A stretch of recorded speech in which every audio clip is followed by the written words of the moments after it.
AP శాసన మండలి live ద్వారా చూద్దాం. ఫెసిలిటీ వచ్చే అవకాశం ఉంటుంది అధ్యక్ష.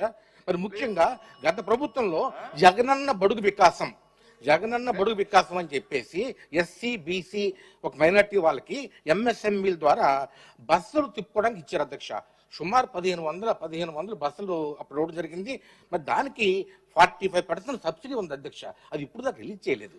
మరి ఆ సబ్సిడీ రిలీజ్ చేయడం మూలంగా ఆ ఎంఎస్ఎంఈ వాళ్ళందరూ చాలా బ్యాక్వర్డ్గా ఉన్న వాళ్ళు, ఆర్థికంగా చాలా బలహీనలు, ఎస్సీబీసీ వర్గాలు, వాళ్ళకి కూడా సబ్సిడీ రిలీజ్ చేయమని ఈ 128 కోట్లు వాళ్ళకైనా కేటాయించారా?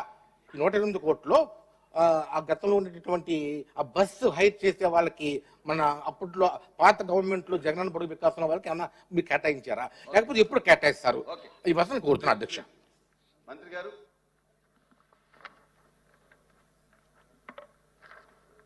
అధ్యక్ష, గౌరవ సభ్యులు మాధవ్ గారు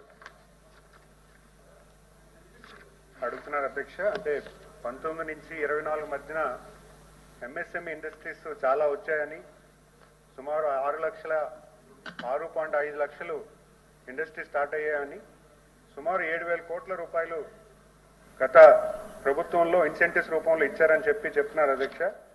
అంటే అది పూర్తిగా అవాస్తవం అధ్యక్ష. ఇది ప్రభుత్వం నుంచి పూర్తిగా డిపార్ట్మెంట్ నుంచి తీసుకొచ్చాం. 1363 కోట్లు మాత్రమే ఇన్సెంటివ్స్ రూపంగా ఇవ్వడం జరిగింది అధ్యక్ష. అది ఇక్కడ విషయం ఏంటంటే అధ్యక్ష, గౌరవ సభ్యులు సత్యనారాయణ రాజు గారు చెప్తున్నారు, దాంట్లో పూర్తిగానే ఏకీపిస్తున్నారు. ఎందుకంటే ఎంఎస్ఎంఈ ఇండస్ట్రీస్ కి మనం సపోర్ట్ ఇవ్వాల్సిన విధానం చాలా అవసరం ఉంది అధ్యక్ష. 14 నుంచి 19 టైంలో చాలా మార్పులు ఈ డిపార్ట్మెంట్ లో తీసుకురావడం జరిగింది. కొత్త ఇండస్ట్రీస్ తేడానికి ప్రతి కాన్స్టిట్యున్సీలో ఒక పార్క్ ఏర్పాటు చేయడానికి కూడా ఒక ఎన్మార్క్ చేయడం జరిగింది. అలాగే సెంట్రల్ గవర్నమెంట్ స్కీమ్స్ లో కూడా చాలా స్కీమ్స్ ని ఇంటిగ్రేట్ చేస్తూ ఎంఎస్ఎంఈ టెక్నాలజీ సెంటర్ కానీ, ఎక్స్టెన్షన్ సెంటర్స్ కానీ, ఎన్ఎస్ఐసి ద్వారా కోఆర్డినేషన్ చేయడం కానీ, అలాగే స్కిల్ కోసం అని చెప్పి ప్రతి కాలేజీలో, యూనివర్సిటీస్ లో కూడా స్కిల్ ని స్టూడెంట్స్ కి ఇచ్చే విధానాన్ని కూడా తీసుకురావడం జరిగింది అధ్యక్ష. ఇవన్నీ కూడా 14-19లో జరిగాయి అధ్యక్ష. ఈరోజు 1924లో ఇవన్నీ కూడా ఆపేసి, అలాగే అమరావతిలో కూడా టెక్నాలజీ సెంటర్ వస్తే అది కూడా ఆపేశారు.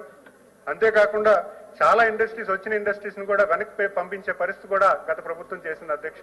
ఇవన్నీ చెప్పాలంటే చాలా ఉన్నాయి, మనకు షార్ట్ డిస్కషన్ కూడా పెట్టుకోవచ్చు. ఇవన్నీ కూడా చెప్తాము. అదే గౌరవ సభ్యులు సత్యనారాయణ రాజు గారు అడిగారు, సుమారు